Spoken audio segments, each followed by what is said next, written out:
Thank you very much for accepting our invitation of IGU Young and Early Career Geographers for Geography and Sustainability Working Group to support us for organizing this year's GeoNight event called Publishing Geography Today, Open Access, Inequalities, and the Future of Scientific Writing, which will be a series of interviews with IGU professors and officials. We are very honored to have you in our interview. Thank you very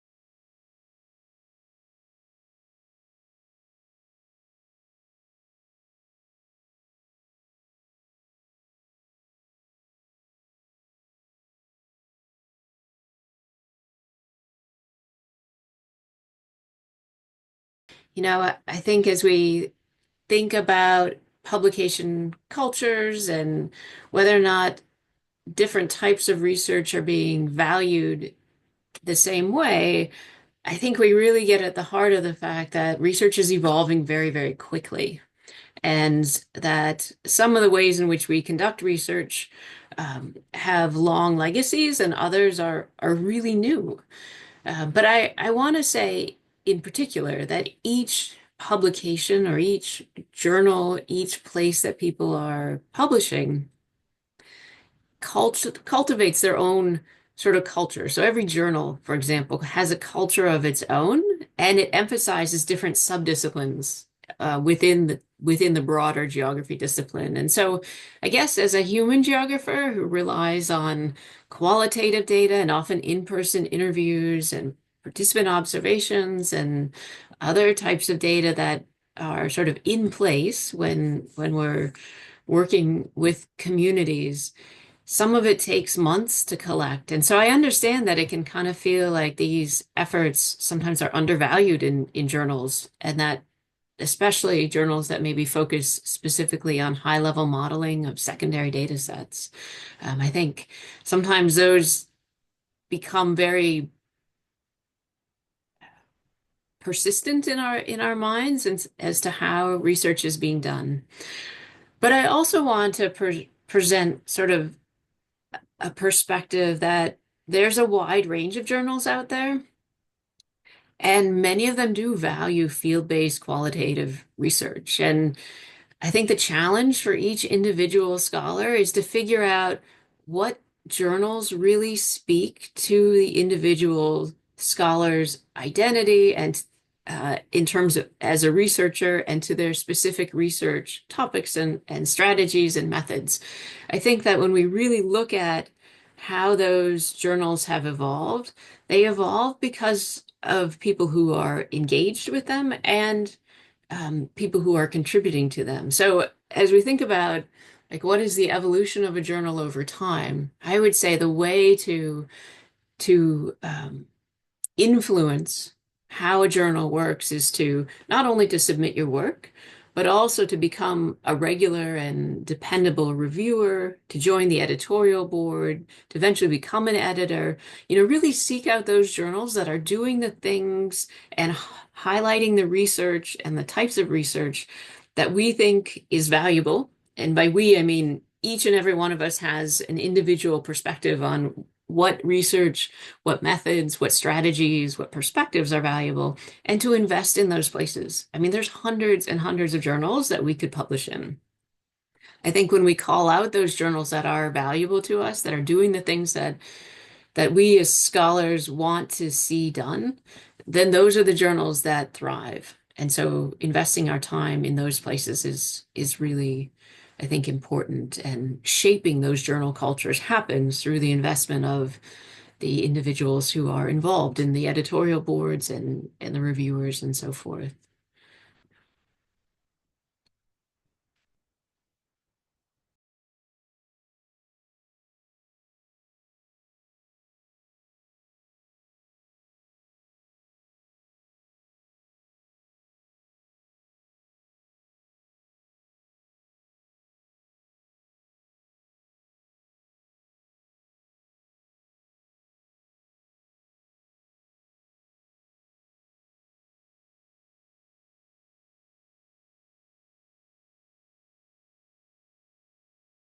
I agree. I think that many of the fees for open access are prohibitive. I think open access as a concept is excellent. The idea that journal articles and knowledge should not be we shouldn't have gatekeepers who can access it and who can't on all levels. I think that when we start to look at the creation of knowledge and how knowledge evolves, that we need to really think about who is accessing and who's not accessing and who's contributing and who's been um, gate kept out of contributing to these different processes.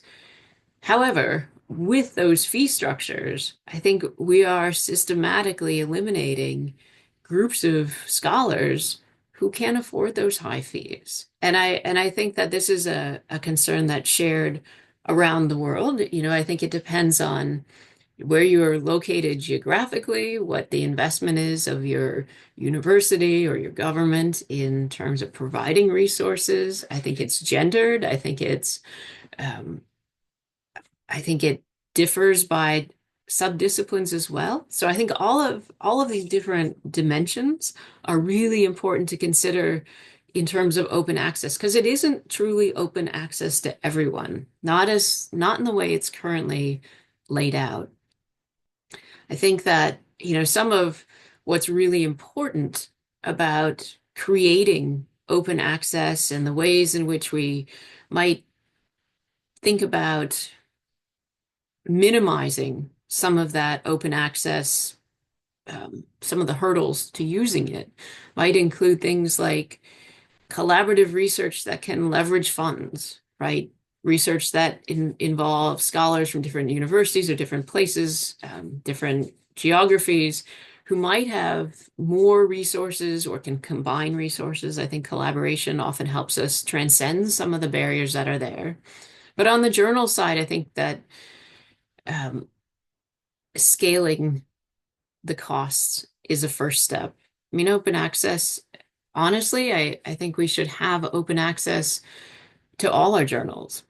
And I see one of the big barriers there is the desire of the publishers to earn a fair bit of money from the research that is published there. And I think that there's a huge inequity there, not only for the researchers trying to publish, but the idea that so much of the research is taxpayer funded or funded by specific grants and institutions. And then researchers are often required to pay to publish that research. And so there's an extractive quality there too that points to the need to reimagine how publications and um, fee structures are oriented and who benefits and who's being left out of that process.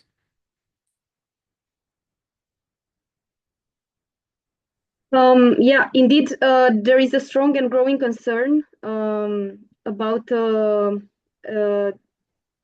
the, the real aim, the real objective of open access, and of course, at its initial basis, it has been conceived as a very good practice, allowing people to connect to the new research and make publications and data available for everybody. But of course, we have to admit that this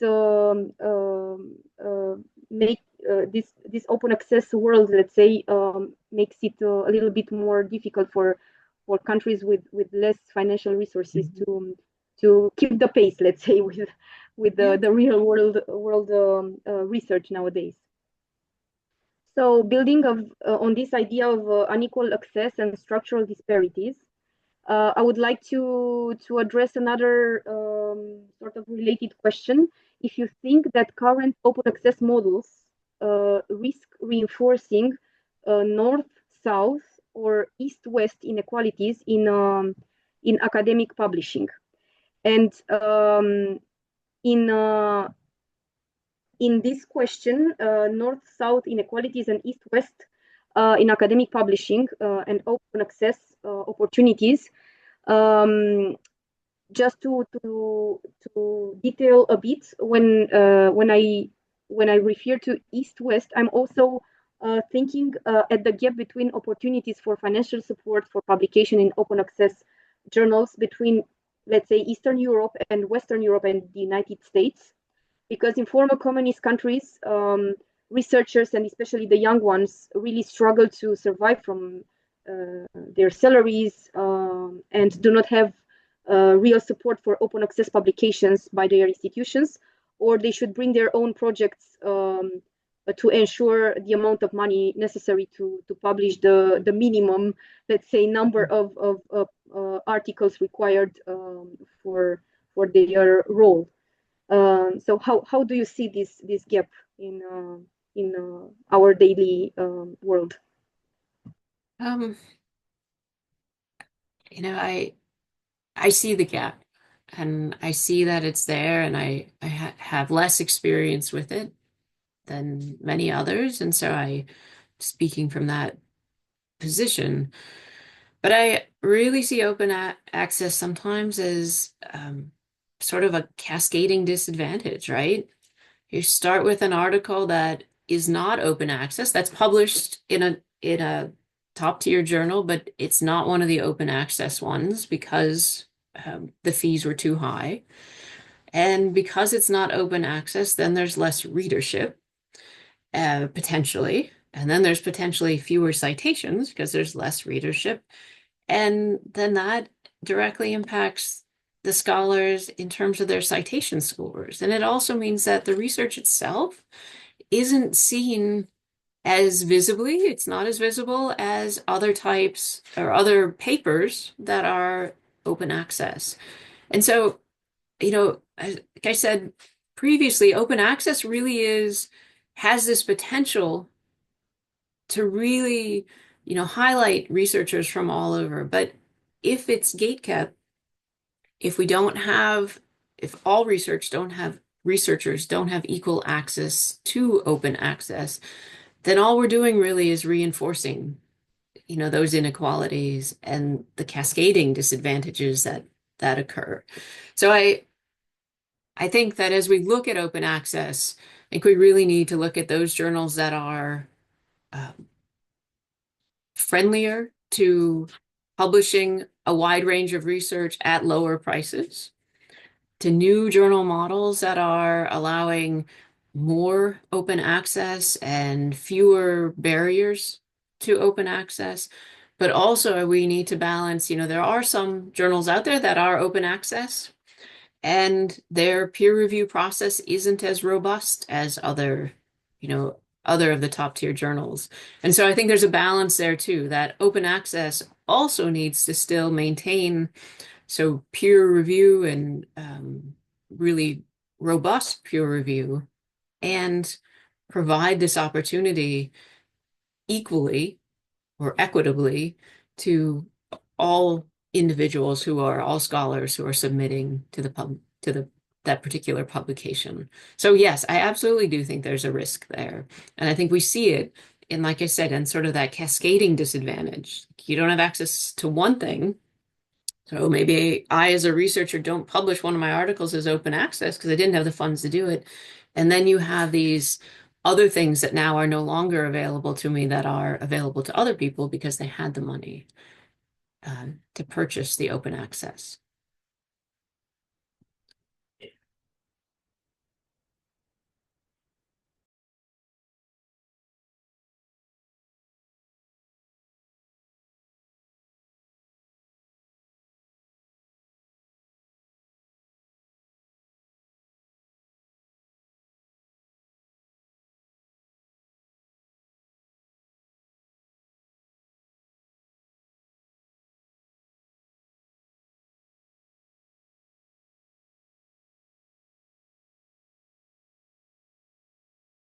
Yeah, I think I probably tipped my head a little bit in the last response, but I think that regional national journals are essential to geography. I think that we have a lot of different audiences for geographers. Geographers have the audience of other scholars. Geographers have the audience of local communities and lots of audiences in between that are part of groups that are for education or for policy making, and historians as well, who are looking at how geographers are viewing these different questions at different scales. I think journals in general have to think about those different audiences. And as scholars, when I put together my research, I always think about, all right, what parts of my research are best targeted to this, to framing the research at an international level, an international impact is very broad. Like how does my work in Mongolia fit with these bigger academic conversations? That's a different conversation than I might have with a policymaker in Ulaanbaatar or a community member in Western Mongolia.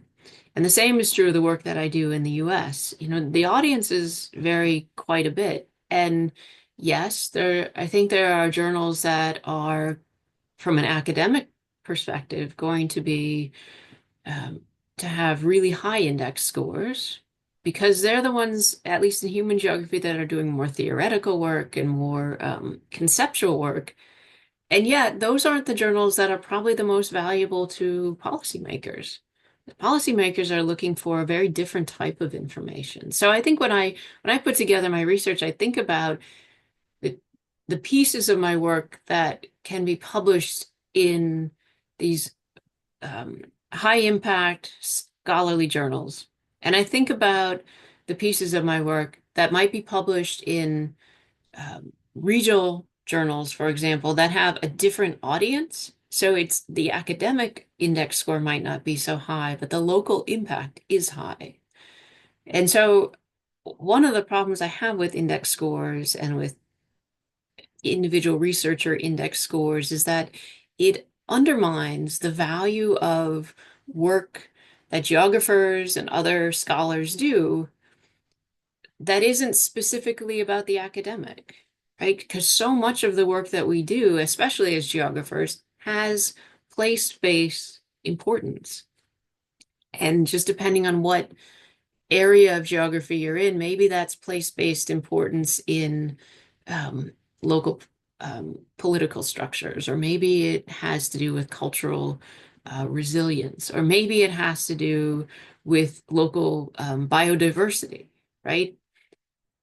Each of those conversations has a bigger audience and a bigger academic argument or set of precepts associated with it. They also have really important impacts potentially at the regional and local levels. And I think the index scores undermine often, they fail to see what those other impacts are.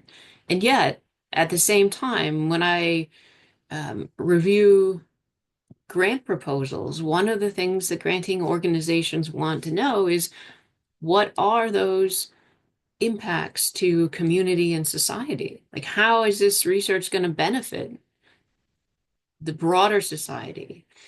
You know, we see that in many European countries, we see it in the US, that the big funding agencies want to know, you know, above and beyond some of um, the more conceptual theoretical arguments, what are the practical implications of the research?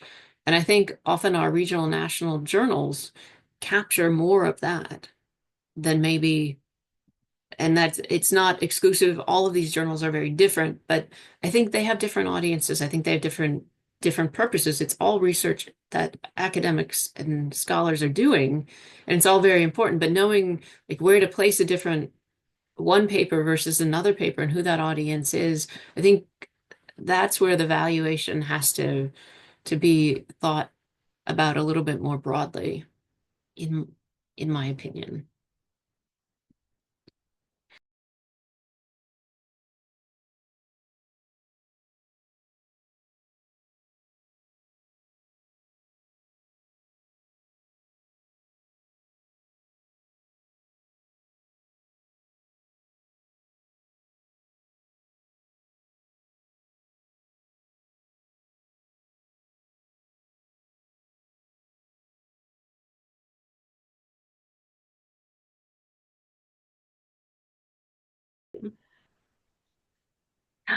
Gabriella, this is a question I feel that keeps surfacing.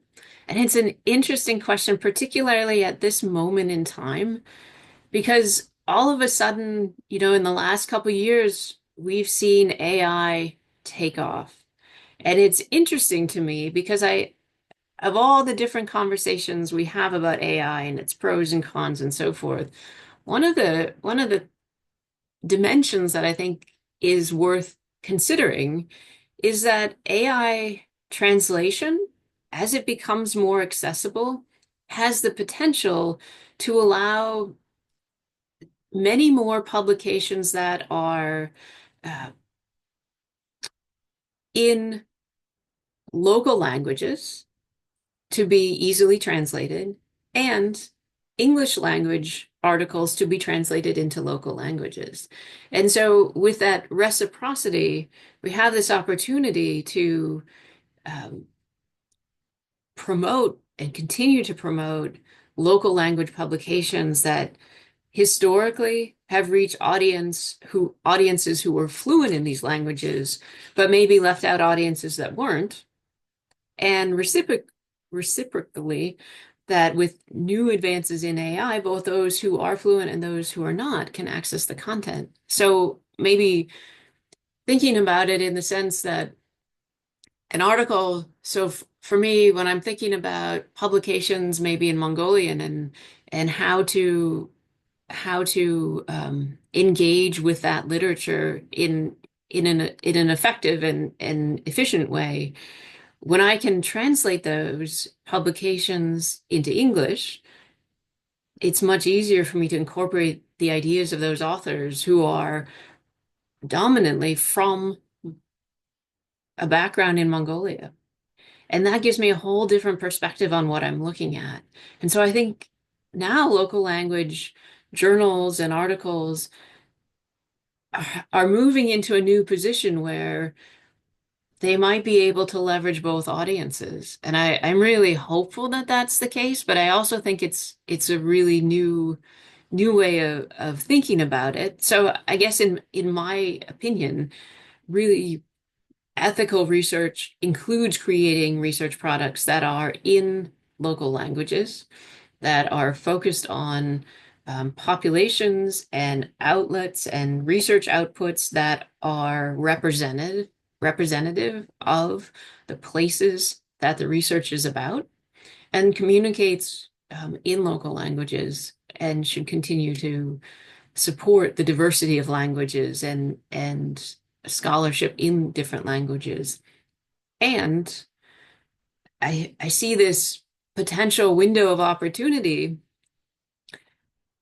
for AI to be part of a conversation that allows for easy translation back and forth so that authors who are publishing articles in local languages can also benefit from broader citations and broader exposure of their work to individuals who are interested in learning from those perspectives and those and from that work in that particular place.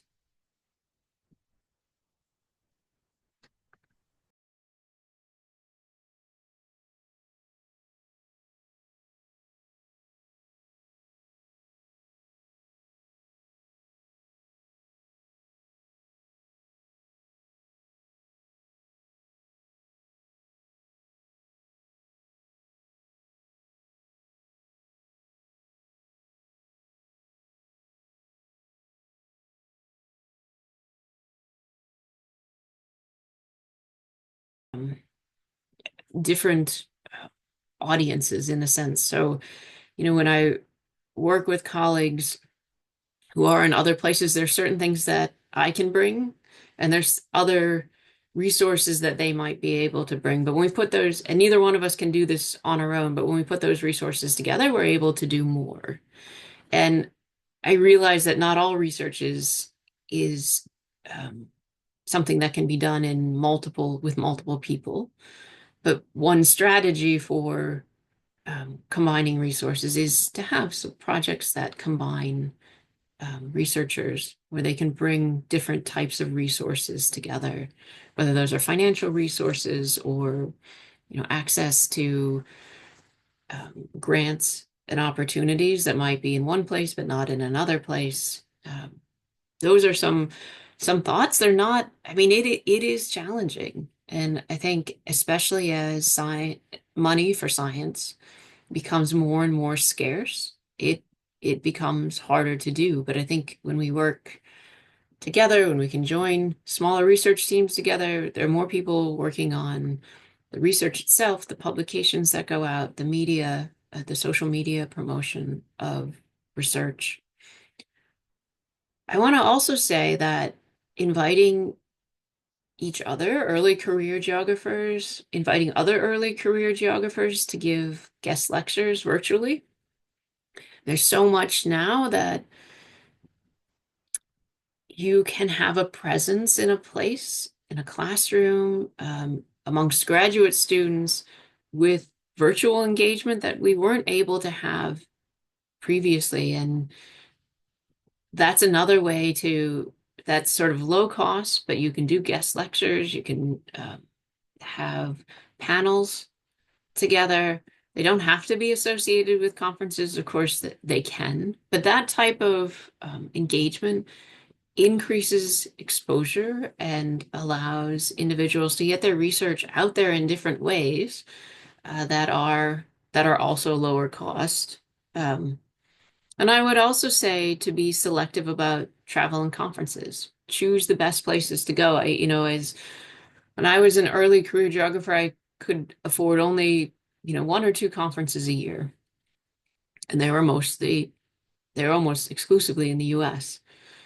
And I had to choose which ones were the most advantageous to what I was doing. Like what places could I go where I thought I would be able to network with people who were doing similar things, but maybe were more senior to me, or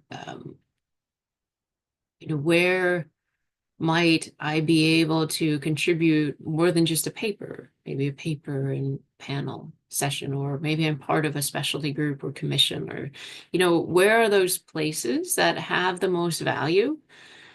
Because travel to conferences is so expensive, what are the most valuable ones? And they're not always, sometimes they're the big conferences, but sometimes they're the small conferences that allow for a lot of interaction and a lot of opportunity to get to know other scholars in different places and at different points in their careers.